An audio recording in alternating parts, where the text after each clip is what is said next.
So there's all of that, and then there's this. You know, you turn on your TV. I drove down here from upstate New York to come here, and as I was approaching D.C., I turned on the radio. Just, you know, I was bored. So I was curious, actually. I don't listen to a lot of radio. And it was like commercial, loud commercial, some dumb American talking about sports, and then another dumb American talking about the most ridiculous political BS that, you know, I mean, just stupid stuff. Then a country station, then like a you know, pop station, Lady Gaga type thing. I finally found Tracy Chapman at the end, and I was happy. After like 20 stations, that's how it felt. What? It's what's that? 88.5 on the left side. Maybe that's what it was, probably. Yeah. So, I mean, our culture is just, has it gotten worse? I think it's gotten worse. Judge Judy, Fox News, all this garbage, Dancing with the Stars. So what is it? It's a total disconnect between the reality and what is being shoved into our heads, really 24/7. And really, when you think about it, with the situation, the actual reality of our world, you wonder, do they feel that they must lie, they must distract us, they must keep us as completely mindless and numbed as possible, because that just makes it easier for everyone. And I really think that's their conclusion. Next, please. Yeah, so the message, just sit down and shut up and don't do a thing. Next. That's what American citizens become, maybe? Just don't make waves? And actually, okay, so we have our political culture, and we're told we're going to be good citizens and vote. But of course, really, how do most of us spend most of our days? We work for companies, we work for organizations, and that's what we are supposed to do. We are supposed to sit down and shut up and basically sell our body, mind, and soul to whatever employer who employs us. That's how it is. No matter how much freedom we want in our political life, we still basically, don't we, spend most of our lives, most of us, following someone else's orders anyway. So, you know, I'd like to think we can, in our own way, become truth warriors. And warrior is the right word, because you got to fight for it. You got to fight for the right to party, and you got to fight for the right to get truth. Next, please. One of the issues that this field of ours, this fringe field of UFO research, has to continually monitor itself is, how do we know the things that we know? I don't want to spend a lot of time on this, but simply, the problem that we have is we're sort of consigned to this little lunatic fringe thing here, and we're not getting the information that we want to get from our government, because a lot of it is not available. So we're sort of groping around in the dark as it is, and then into that void, in addition to reputable, responsible people, will often step people who are not responsible and are not reputable, and will do anything they want to make a quick buck off of this field, and there are people who do it. And on top of that, there has been a history of at least occasional, maybe regular disinformation that has been pushed into this field to muddy up the waters. So it's very difficult to know what we know. And that's just a slide to help us to remind ourselves to be careful and cautious at times in our conclusions. Next slide. With all of the difficulties involved in all of this, the classified nature of this topic and so on, I continue to believe that the disclosure of this reality is an inevitability. As difficult or even as impossible as it may seem, it will happen. The world is not going to stop at 2013. I mean, my goodness, the world of 1993, only 20 years ago, was so radically different from what we're living in now, to say nothing of 1973, 1953. We're now so connected. I have a friend who's living in Beijing, China. I'm sure many of you do. Who would have thought that a couple of years ago, right? You can talk with people on Skype anywhere in the world. We can share information. This is a completely new situation now. So we're a couple of years away from computers that will literally challenge and then eventually surpass human intellect in many ways. Next slide. And this is a slide that basically speaks to that. Where are we going to be? About a decade or more ago, I got really turned on to the future of artificial intelligence. Read some books by Ray Kurzweil, who I think is a real visionary. He was the one who really started me thinking along these lines. He wrote a book about 15 years ago called The Age of Spiritual Machines, which really grabbed hold of my imagination. And, but not just him, many other AI people, and they're fairly mainstream. They're not like us. They actually get funding to do the things they do, and they all say the same thing with variation, which is essentially within about 20 years from now, your computer will be telling you it's a conscious sentient being, and you will very likely believe those claims. Now, will it be conscious the way that you are? No, probably not, but will it matter? It'll seem like it. It won't need to sleep. It won't need coffee in the morning. It'll have a relative IQ of 500, and hey, as Kurzweil put it, it'll have a godlike level of intelligence. And in that situation, ask yourself this. If you have a question you want to ask of your super intelligent computer, let us name it Marvin, let us just say, you could say, hey, Marvin, I've been thinking about all of this UFO stuff. I wonder if you can just tell me what you know. And Marvin will say, whatever Marvin comes up with, but Marvin will probably say that it's real and there's something going on. And what is that line? I think by Schopenhauer. 3 stages of accepting new truths. Stage 1, it's it's ridiculed. Stage 1 is ridicule. Stage 2, it's attacked violently. Stage 3, they say, yeah, we knew it all along. Next slide, please. This is from, remember the Arab Spring? I kept some of those. I'm still a fan of that. I know it didn't turn out the way we wanted, but you still don't rule it out. Don't rule it out. I think the Arab Spring was a tremor, just like the Occupy movement is a tremor. What I'm pointing out here is that rapid change is the rule, not the exception. Think of the French Revolution. That was rather quick, actually. 1 year, the French peasantry is grinding away in poverty. A couple of years later, the king and queen there goes their head, and the church has been expropriated, and wow, it's a new calendar, everything. Russian Revolution, quick. The fall of the Soviet bloc in 1989, 1990, 91. I was in Berlin during the period that the wall came down. It was a very exciting time for me. I got to experience that. It was electrifying. And all of that was unpredicted, even 6 months ahead of schedule. No one was really thinking that would happen. So rapid, dramatic change, I would say count on it, but the problem is you can't predict it easily. But I think that we are going to see rapid change relating to this particular topic. Next slide. And again, the next slide. So will there be a UFO ET firestorm? Yes, I think, again, imagine being the president having to announce this reality. How would it happen first? There's a couple of possibilities, and I don't really know how it will happen, but I've just put some of these out there for you. One could be through a series of inside leaks. I missed a part of Grant's lecture, his excellent lecture, but so I don't know if he discussed this. I know he has written quite a bit, probably more than anyone else that I know, about inside machinations of various presidential administrations relating to the possibility of disclosing the reality of UFOs. What we know is that almost every administration has its own abortive disclosure story, where it looked like it might happen, but then suddenly it doesn't happen.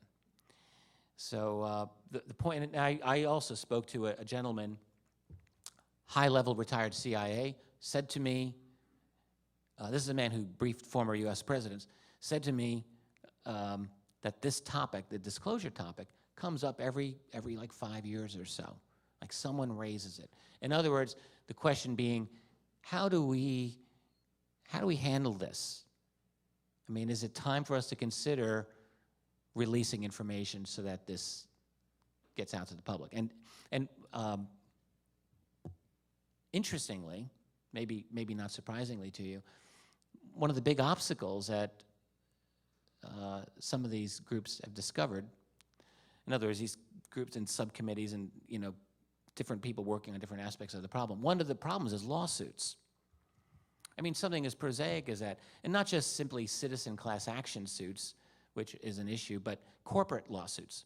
So if I'm one defense contractor and I find out that my competitor for years had access to highly exotic technology, that's a violation of certain trade practice, fair trade, and I might sue. And this one gentleman said to me that he was on a subcommittee, and that was one of the things that they looked into. And they said that alone was a daunting prospect that no one really wanted to deal with. But nonetheless, there are constantly quiet discussions.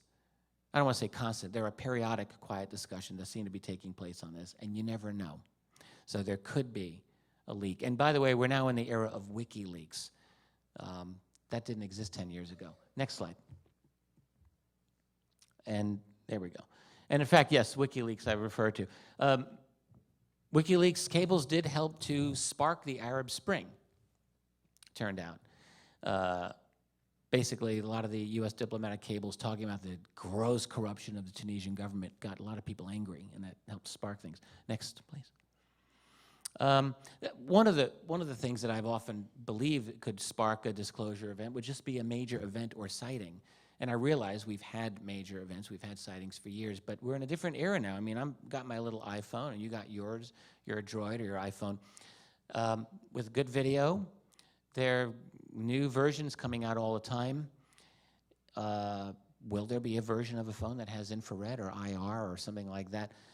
It seems to me that we're getting close to a point where there could be a multiply recorded mass sighting that might, just like they say in baseball, hit the sweet spot and send that ball out of the park.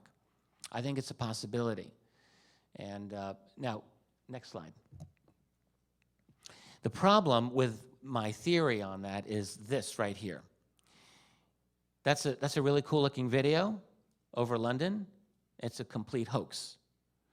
That was from 2011. We're in a harder and harder situation where, I mean, yes, if you want to look for UFO videos on YouTube, there are hundreds of them every year. There's hundreds of new ones. I think many are legit. Most are totally uninvestigated, no follow-up, and several are hoaxes. And so there's not a whole lot of confidence. A YouTube video, as nice as it might be and as fun as it is to look at, is worthless evidence unless there's an independent investigation of it. So that's the key. But I do believe that it's a matter of time. It's a matter of time. I think one thing that we have to have faith in is the rapidity and dramatic nature of the change of the current society that we're in.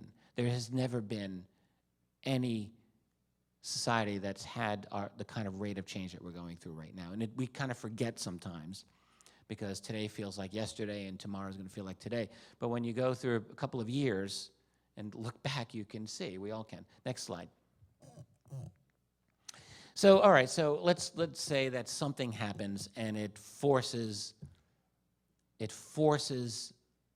the president to make a statement.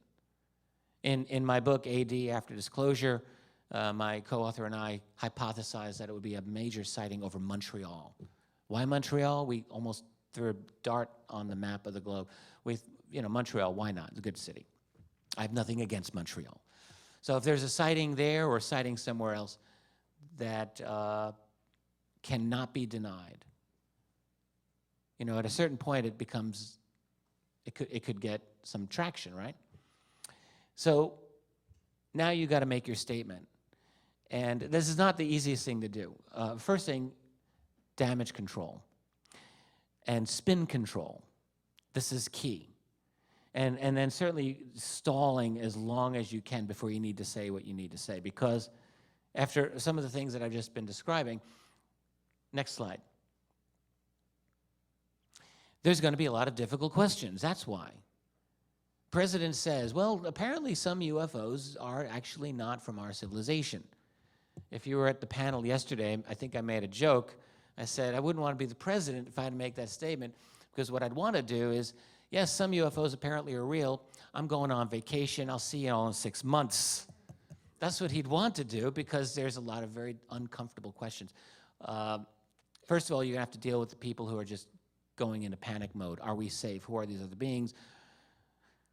Be a lot of that. But then there's the political blowback. And this, to me, is probably worse than anything else, which is people will want to know, how the hell have you been able to lie to us for all of these years? What does that say about the nature of the undermining of the institutions that we had supposed to trust in? Media, political, Congress, the universities. Have they all been undermined? And the answer is yes. They've all been undermined. They've all been completely subverted and dominated. And look, people are not just going to sit around on this one and say, okay, well, whatever you say, so I'm going to wear my yellow ribbon and support my, your effort. I don't think it's going to happen this time.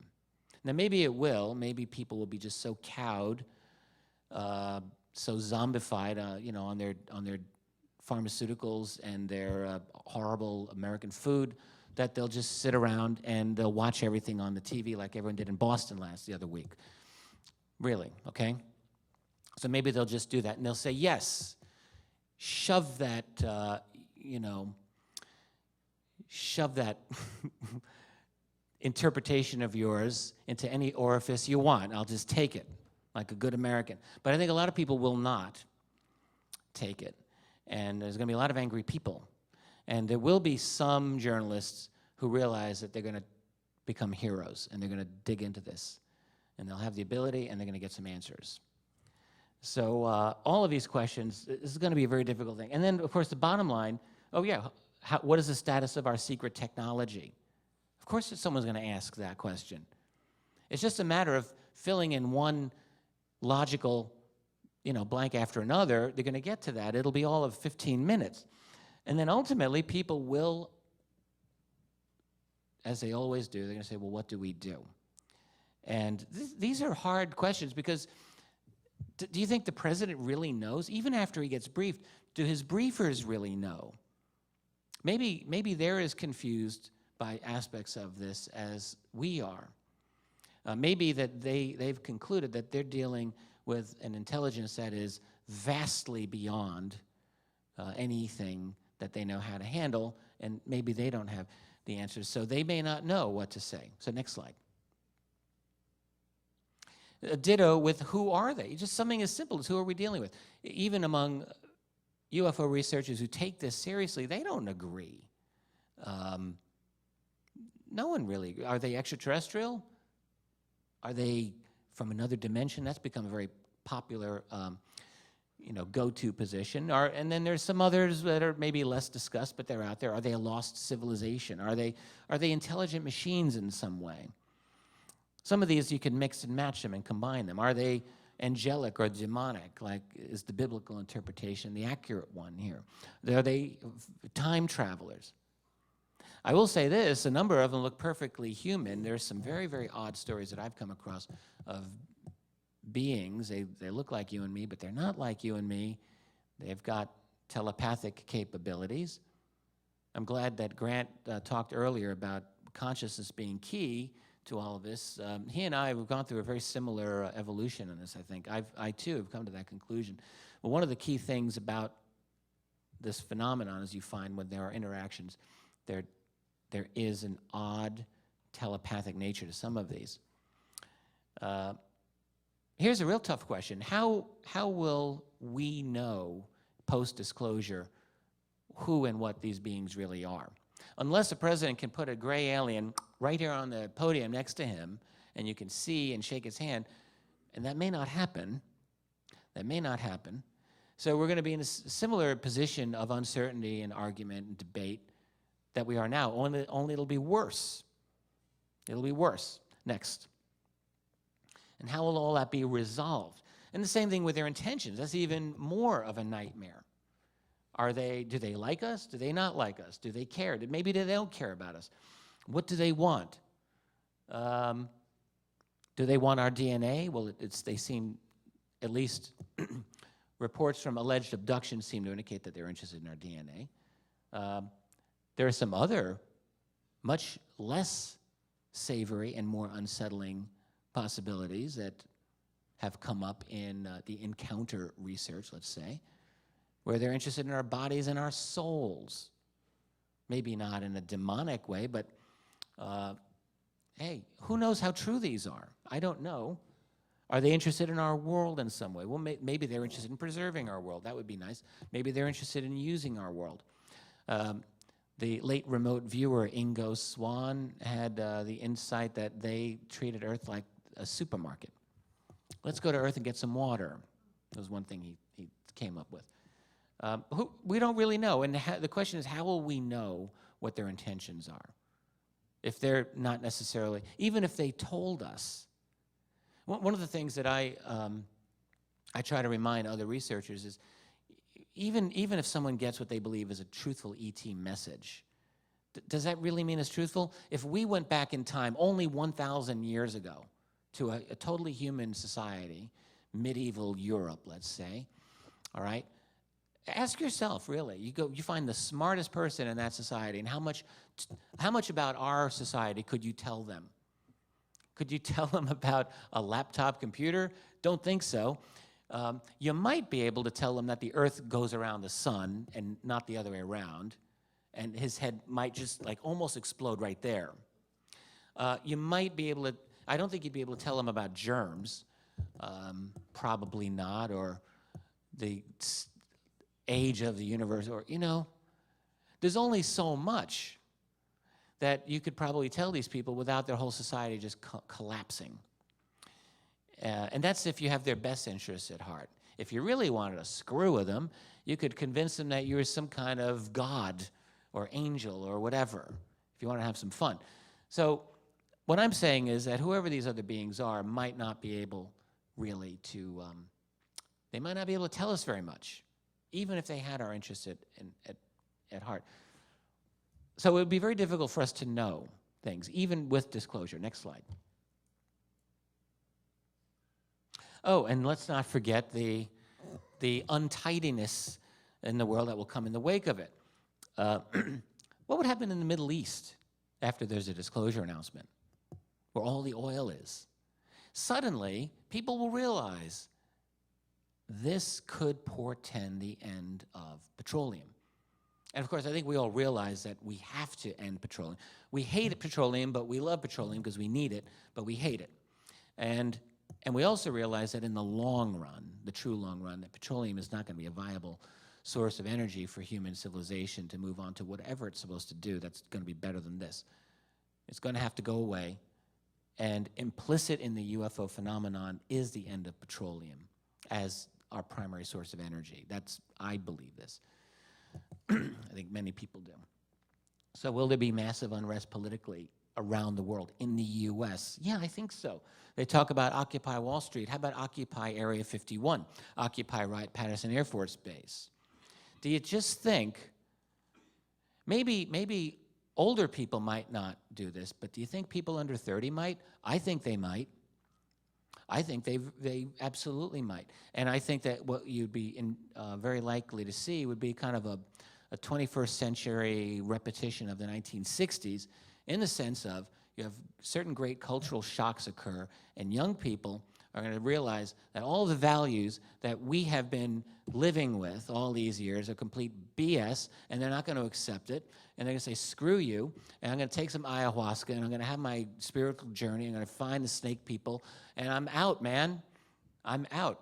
And they may also get political. I would hope they get political, and they demand some answers. Because really the only way, even after disclosure, that anything good's going to happen is if people mobilize. And then, other truth movements. After all, I think one of the Congress persons yesterday, I'm trying to remember who it was, but he was spot on. He said, all of this UFO stuff is making me wonder, if they're lying on something like this, what else are they lying about? Bingo. Do you think that this will give some impetus to, all right, JFK, maybe that's seeming like it's getting a little old, although it's still relevant, 9/11, not everyone's on board with 9/11. I am, yes. I caught a lot of hell for that, by the way, a decade ago. I think I was the first, at least well-known UFO researcher to go public on my opinion on 9/11. If you don't agree with me, fine, you don't have to. But I'll go to my grave saying that I do not and will not ever believe the official version of events on that. Not ever. Not ever. Not ever. And yeah, good, thank you. Not that I know how it went down. I wasn't part of the club, so I didn't really get all the inside information. But anyway, my point is simply that this disclosure will prompt a lot of effort to investigate other subterranean activities. Chemtrails, maybe, underground bases, who knows? It's all going to come out, and it's all going to be very messy. Next slide, please. So the question is, how easy will it be to get answers? That, I don't know. I have no idea how easy that will be. Should we expect truth from our political leadership? Should we expect the CIA to walk away from the table with disclosure and say, oh, well, yeah, you got us. Okay, let's give you all of our information here. Good luck. No, I don't think so. They've been invested in managing this for an entire human lifetime. I doubt that they're just going to walk away. So they will take the next step. I guarantee there must be contingency plans on this eventuality. And at all times, they're going to need to maintain control of the narrative as it evolves. The one thing you can never, ever have is loss of control over the narrative. And again, I don't want to go all creepy conspiratorial about Boston. I don't know what happened in Boston, but I know this. When that thing happened on Monday, they had to wrap it up by the weekend. There is no way in hell the president could let that go on indefinitely without producing a body. Not a chance. That's a political nightmare. And you're also in danger of losing control of the narrative. You're going to have all these alternative theories come up, and that's unacceptable. So you must produce an answer. Whether that's the real guy, I have not the slightest idea. I honestly don't. They may not care either. They may be going to get their solution, but it'll all be covert. My opinion. Expecting truth? No, I don't think so. So my point about disclosure is I don't expect it's the end of anything. I do expect that it's the beginning of just a new phase. You know, and it's the new phase of fighting for truth, basically, is all it is. It's not going to be handed to us. There'll be this one little truth, yes, it's real, and then it'll be on all of us who care about this to work as independent researchers as responsibly as we can and to continue to fight and hold those public officials accountable in their own narrative, because otherwise it's just going to be completely self-serving. Next. And you know, disclosure will not happen in a vacuum. It will happen in the context of the issues that will be dominant at that time. So in our own time, I think we can confidently predict that there's still going to be very significant issues in the context of the disclosure. Next slide, please. For example, there's still a situation in the world where this many people own all of this amount of money. In my very first book, I've always been interested in these issues, even long before I got into UFOs. But you know, I used to study patterns of global wealth and American wealth. And basically, there's about 100 people in this room, let's pretend. So if this were America, if this were the whole country, so one person in this room would have $40. Oh, and if the total number of dollars in the room was $100. So in utopia, if Karl Marx were to, if you want that kind of utopia, to decide everyone would have $1. But in our room, one guy's got $40. Or actually now it's like 45. And then the next person after that one would have $10 or $11. So the top two people own more than half all the money in the room. Kind of nifty for them. The bottom 20 people have 0 or less than 0. And everyone else has got like 25 cents here and there. So that's our country. It's been that way for a long time. And I'm not saying it's good or bad, although in 1970, the top 1% had 20% of all national wealth, so a little bit of a difference. And that does make a difference. Anyway, that's our world. And by the way, in that little room of ours, that nation. There's a political system, there's an economy, there's a media, there's financial, academic institution. Who's going to be in the best position to control all of those for his own benefit and to keep the whole thing going? The question answers itself. When you have elections every 4 years, what questions do you ask? Who owns what? Usually not. You know, pick some other topic that no one will ever agree on. Abortion's always a good one. Something to do with gay people, so gay marriage. A couple of years ago, gays in the military. Yeah, that's good for arguments. No one will agree on that. Not saying these aren't important issues of themselves, but I think you get my point here. If you're at the top wanting to manage things, have people argue on things that they'll never be able to resolve. Next slide. So yeah, basically we have a four-class society. It's always been that way. You have the owner class, you have the managers, you have the worker bees, and you have the expendables. Expendables could drop dead, no one would care, except for the fact that they're really great because they keep the worker bees kind of on edge. George Carlin does this much better than I ever did, and he explained it extremely well. But disclosure will happen in this context, and ask yourself, will disclosure end this? Next slide. You know, well, that's basically the question. Will such inequality and social stratification melt away in a post-disclosure world? I don't have the answer. I suspect, though, not right away, if at all. Next slide. And then there's other problems. There's a lot of people on this world, and some people say, well, that's not an issue. You could take every person on planet Earth and stand them shoulder to shoulder, and they all fit in the state of Connecticut. And I guess that's true, but that's kind of missing the point, because people do like resources. We like to eat things, and we like to eat food and fish and, you know, drive our vehicles and do all of our things. So that's a chart of human population. You've seen this a million times. Nothing can do this forever. I don't care what you're talking about. Nothing can go like that forever.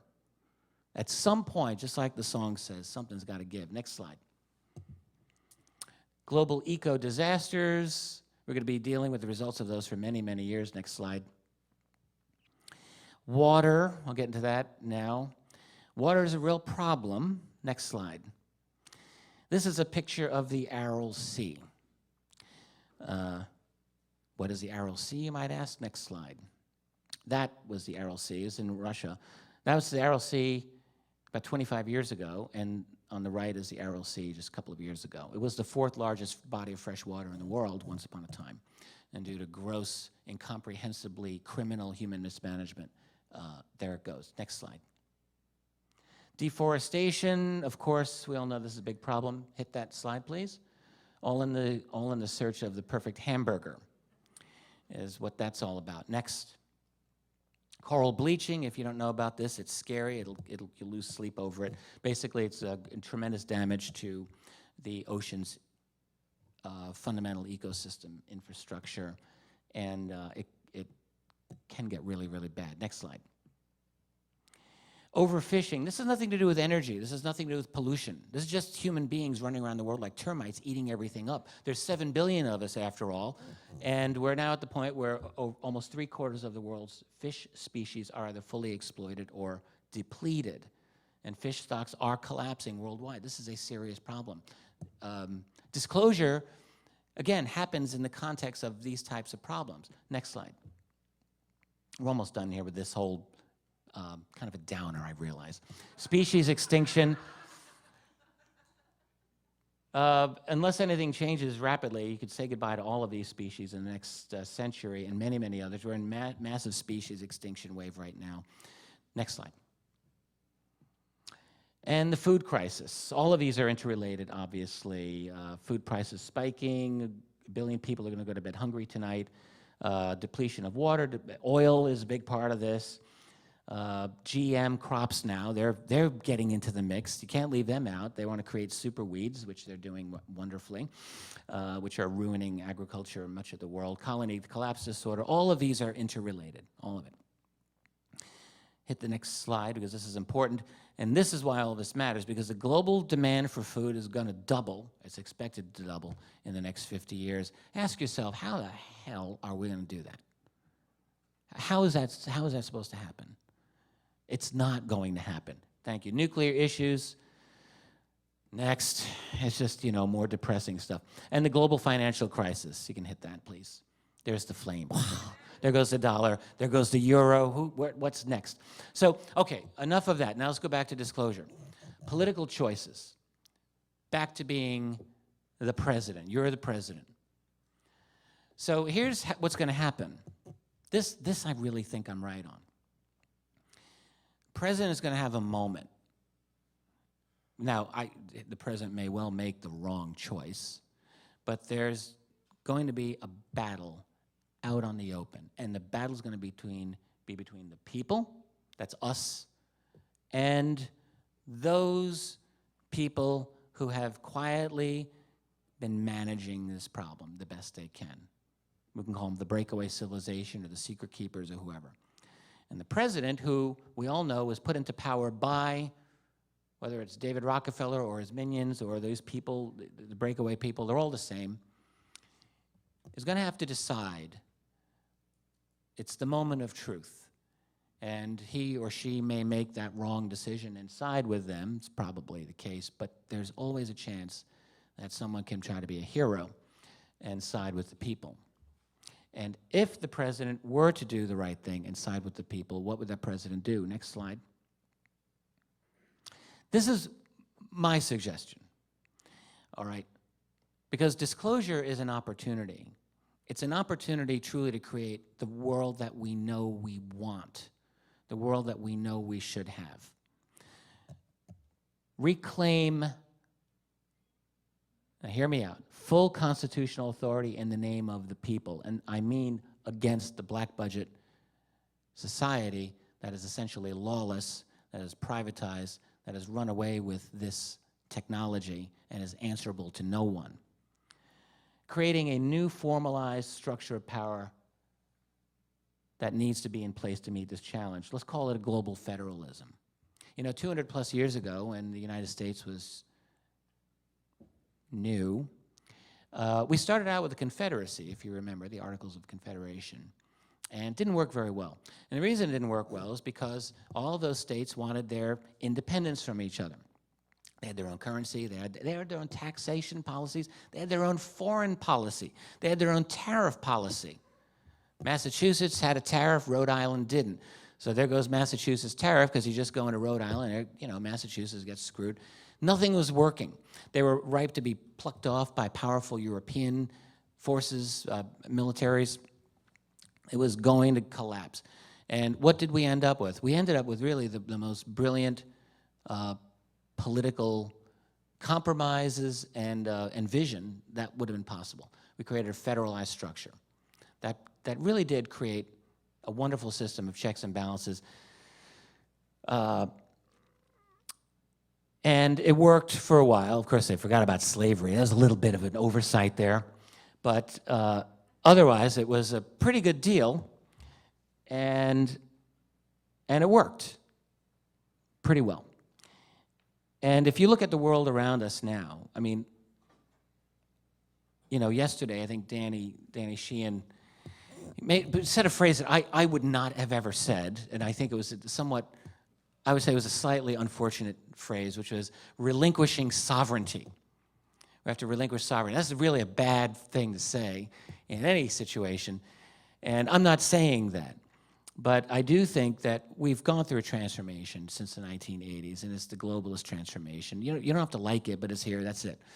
The only question about globalism is, will it look like freedom or will it look like fascism? That is the only question. Globalism has been happening for 500 years since Columbus set his foot on the New World. That's it. You can't get around it. Everyone's tied together. You know? So we have to deal with that. So we need to have a global system that's actually intelligent, that makes sense, that holds transnational corporate power and transnational wealth to some kind of law. And we don't really have that, because we don't really have an intelligent global system in place. What we have is a global system that's basically run by a couple of plutocrats so they can buy up all the water and all the mineral rights, all of that stuff. So it's basically just robbery. So what we need is a global system that actually is answerable to the people. How to do that, I have no idea. But I think that in a disclosure situation, there may be an opportunity for someone of vision and courage, a lot of courage, to push this through. And aside from all of the political stuff, we have to find a way to transition out of a petroleum-based society, control the proliferation of dangerous weaponry. You have to assume out of the ET technology there's a lot of dangerous weapons that can be created. Implement solutions to global environmental problems, hopefully with help from black budget / ET technologies. Won't happen overnight. It'll probably take more than a century. But I think that would be the vision. Will it really happen? Do we have the ability to make this world a better place? I'm not answering that. We'll have to leave that open. Next slide. I'm almost done here, by the way. How to do it? How to create such change? Only by a groundswell of worldwide pressure. There is no other way it's going to happen. It really takes, it's going to take people getting angry and forcing it. Next slide, please. And I think the only thing that's going to do it is the shock of something like a disclosure that might initiate it. In the UFO field, every now and then you hear people saying, well, we're not going to get there until the ETs see that we have elevated our consciousness enough and that we're ready for them. If they're waiting for that, that will never happen. I mean, I'm serious, that will never happen because, and there are people who think it will, but I think they're wrong. And all you have to do is turn on the TV and go, Jim Marrs had a great title of a book. His publisher didn't allow him to use it. He wanted to call one of his new books, Zombie Nation. Zombie Nation is an inspired title. And it was his take on just how, you know, our brains are just removed out of our heads in America today. But I think disclosure, here's something that I think would happen, like many people with this reality dropped on them, I think would have a kind of existential moment in which they ask themselves, wow, there are these other beings, they're incredibly intelligent and they have all of these capabilities. And people will ask, have I been wasting my entire life? Have I been living my life wrong? The question that Tolstoy's Ivan Ilyich asked in one of the greatest short fiction pieces of all time. Have I lived my life wrong? And I do think that a disclosure moment would force many people to reconsider that. And they just might get on board and start thinking about the world in a different way and their lives in a different way. Next slide, please. So I do think that this can help create a better world. I don't say that it will. It could create a worse world. I think we can all see that possibility, right? Around the world right now, there are all kinds of moves to control the internet more carefully, to monitor you more carefully. I mean, we're moving toward Orwell's nightmare, Orwell's dystopia, not a better world right now. But the thing is, there is this battle. It's going on right now. The internet is the great battlefield, and it's the battle between freedom and the battle of control. Those are the two forces. And I think that disclosure will energize probably both of those sides, but maybe the forces of freedom. I think we can work for a better world. Anyway, next slide. I may be an idealist, but I don't think I'm much of a utopian. Does this give us a get-out-of-jail-free card? One thing I didn't talk a lot about in this lecture is the implications of a new energy paradigm. I have discussed this elsewhere, but I just didn't do it tonight. And I probably should have. I mean, let's face it, energy is probably at the heart of this. Weaning away from petroleum is, even under the best of conditions, even with some free energy solution, will be kind of a messy process, I should think.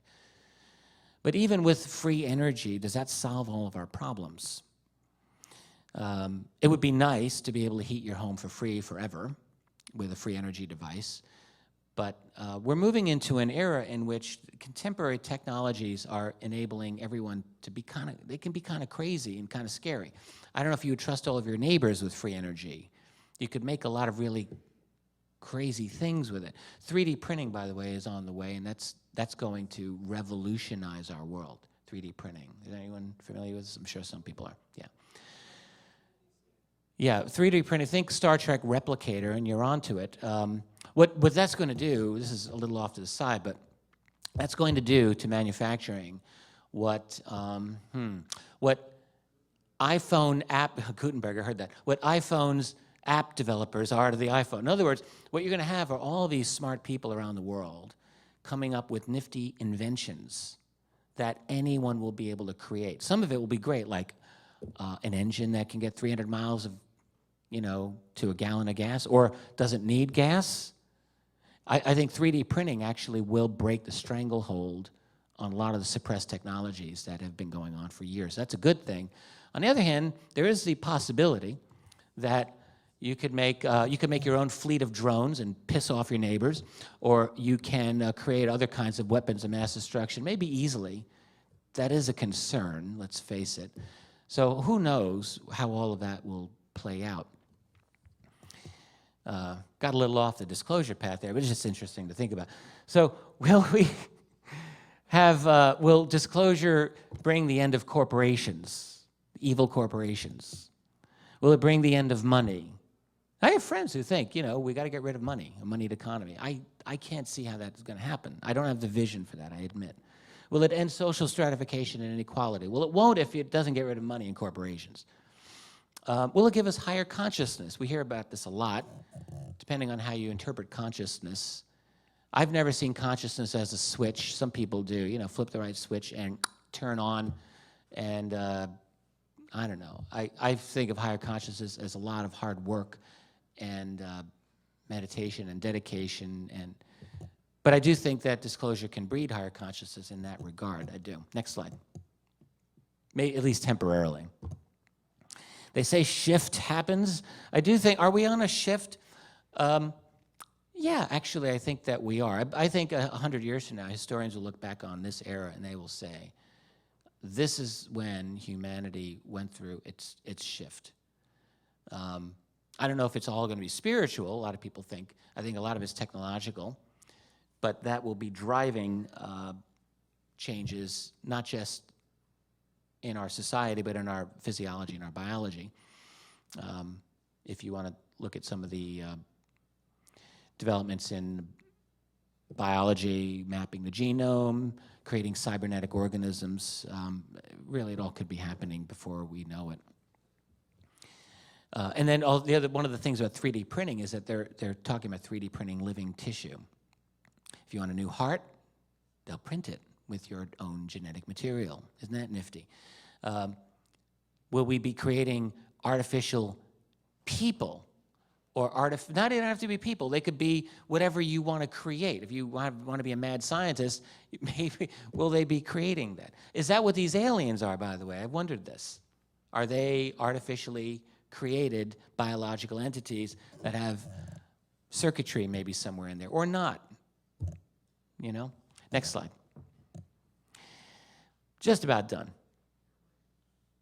What's going to happen when we disclose? Will they announce themselves to us? See, you've gotten by now that I'm predicating disclosure not on them announcing themselves to us, but by us getting to the tipping point as a civilization in which we're able to prove that they're here. That's how I see it as the most likely way. But once we do that, will they then just say, oh, okay, well, good job, you passed the test, and we're going to be your diplomatic neighbors now? Or will they become hostile, or will they continue to be aloof? That would be a rather unsatisfying outcome, don't you think? We get disclosure, and we still don't really deal with them, at least in the way that we would like. And yet, why wouldn't that be possible? Next slide.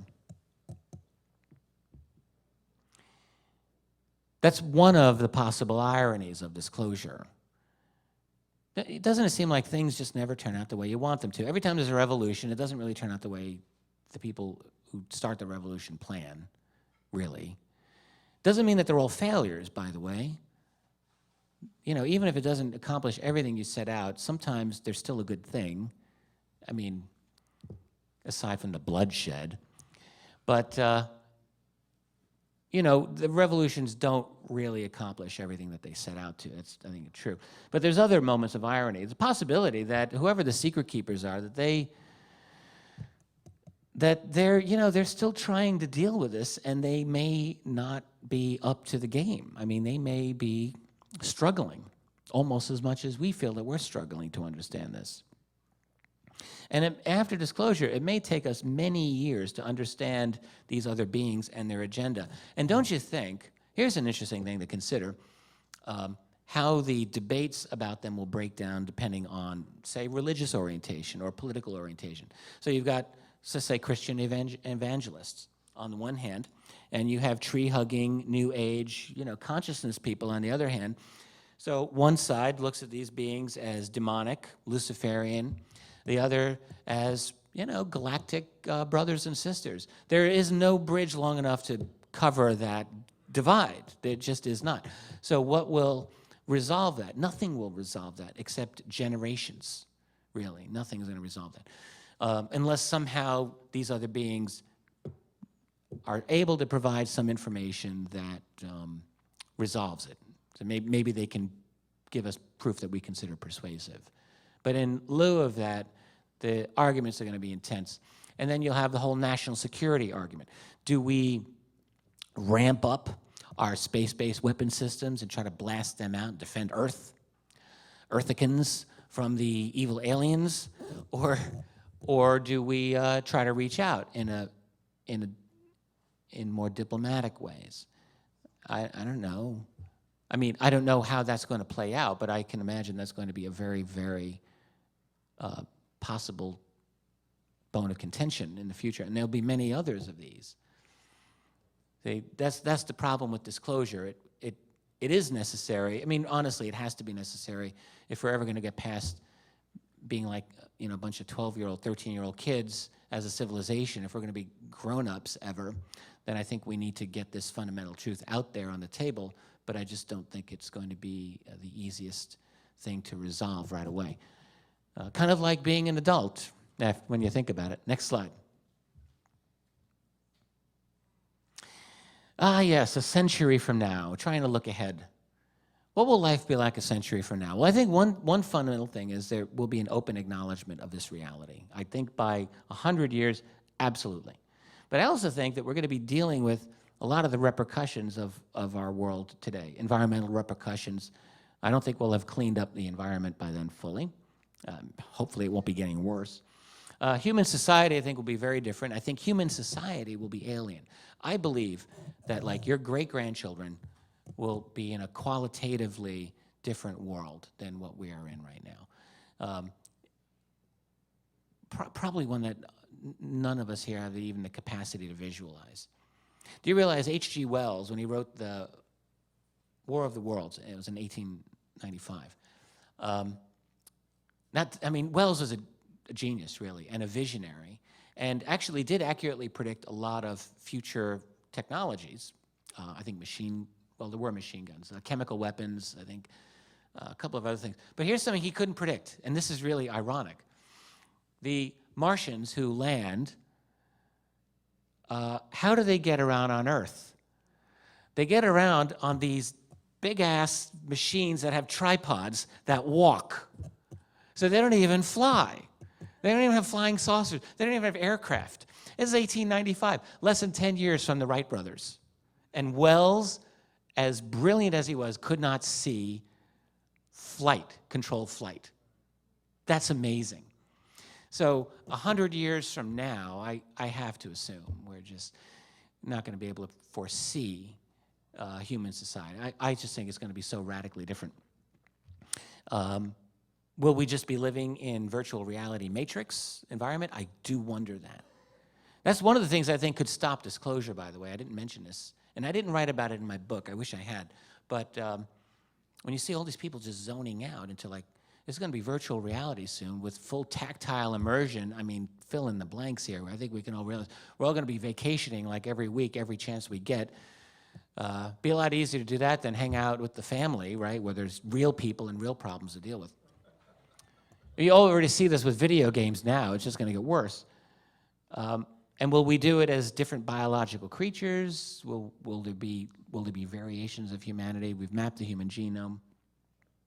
But I do think there'll be an open acknowledgement of these other beings. I'm afraid it'll come as a denouement. That's actually, all these years I spent on this topic, and I wonder if the open acknowledgement of UFOs will be kind of like, oh yeah, that too. Let's play another game. Will it be like that? So I think some of the questions that we have will be answered, but I feel that we can confidently say there'll be many new questions and new issues, new problems. I think the fundamental problem of being human will probably not go away. Even if people want to become immortal, which some people want to do, you know, snip the aging chromosome or gene or whatever. But we're still going to be mortal people, and we're still going to have all of the psychological problems that make us what we are. So there'll be new problems. Next slide. Ah, yes. So this is my website. This is going to be my new website, richarddolanpress.com. As Grant mentioned in the last lecture, I am the publisher of his new book. I've got, in addition to my own new book, can you hit the next button? The next slide, I mean. I've got this book coming out in about 2 months, UFOs for the 21st Century Mind, Understanding an Ancient Phenomenon in a New Era. It's basically a new introduction to the field. It's a new primer, which I think the field desperately needs. I try to approach this topic with as fresh an approach as a fresh take as I can. And so that book will be out in a few months. But I'm publishing a bunch of other books by a number of other fascinating, brilliant people, I'm proud to say. And so I'm creating richarddolanpress.com. I'm just renaming it all. On that site, articles and videos and all of that stuff. So that's it. Thank you very much. I don't know how late it is. Ha! Sorry. It's 11:15. I did start late in my defense. I did start late. I hope to see all of you tomorrow. It's probably too late for questions, I'm thinking, so we'll just do it all tomorrow. See you then. Bye.